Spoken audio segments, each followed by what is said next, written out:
కేంద్ర ప్రభుత్వం సంస్థల్లోని ఉద్యోగులు అధికారులకు సంబంధించిన కేసులను రాష్ట్ర దర్యాప్తు సంస్థలు విచారించవచ్చని సుప్రీంకోర్టు అభిప్రాయపడింది. Enforcement department Madurai sub zonal కార్యక్రమంలో అధికారిగా అంకిత్ తివారీ పనిచేశారు. గతేడాది డిసెంబర్ 1న రాష్ట్ర ప్రభుత్వ అధికారి నుంచి 20 లక్షల లంచం తీసుకుండగా తమిళనాడు లంచ నిరోధక పోలీసులు అరెస్ట్ చేశారు. ఆయన బెయిల్ పిటిషన్ను విచారించిన సుప్రీంకోర్టు షరతులతో కూడిన మధ్యంతర బెయిల్ మంజూరు చేసింది. ఈ కేసులో ఎన్ఫోర్స్మెంట్ డైరెక్టరేట్ అంకిత్ తివారీని తన కస్టడీలోకి తీసుకుని విచారించేందుకు అనుమతి ఇవ్వాలని కోరుతూ సుప్రీంకోర్టులో పిటిషన్ దాఖలు చేసింది.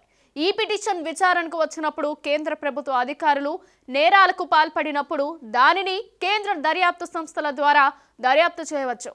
అలాగే రాష్ట్ర దర్యాప్తు సంస్థలు కూడా దర్యాప్తు చేయవచ్చు. రాష్ట్ర ప్రభుత్వం దర్యాప్తు సంస్థలు అస్సలు దర్యాప్తు చేయకూడదని మేము చెప్పడం లేదు అని న్యాయమూర్తులు వ్యాఖ్యానించారు. ఈ కేసులో అంకిత్ తివారీ మంజూరైన మధ్యంతర బెయిల్ పొడిగించారు. కేసు పెండింగ్ లో లేనప్పుడు మధ్యప్రదేశ్లో అతని కుటుంబంతో ఉండటానికి అనుమతి ఉంది. కానీ దర్యాప్తు సంస్థలు సమన్లు పంపినప్పుడు ట్రయల్ కోర్టుకు క్రమం తప్పకుండా హాజరు కావాలి అని షరతులు విధించింది కోర్టు.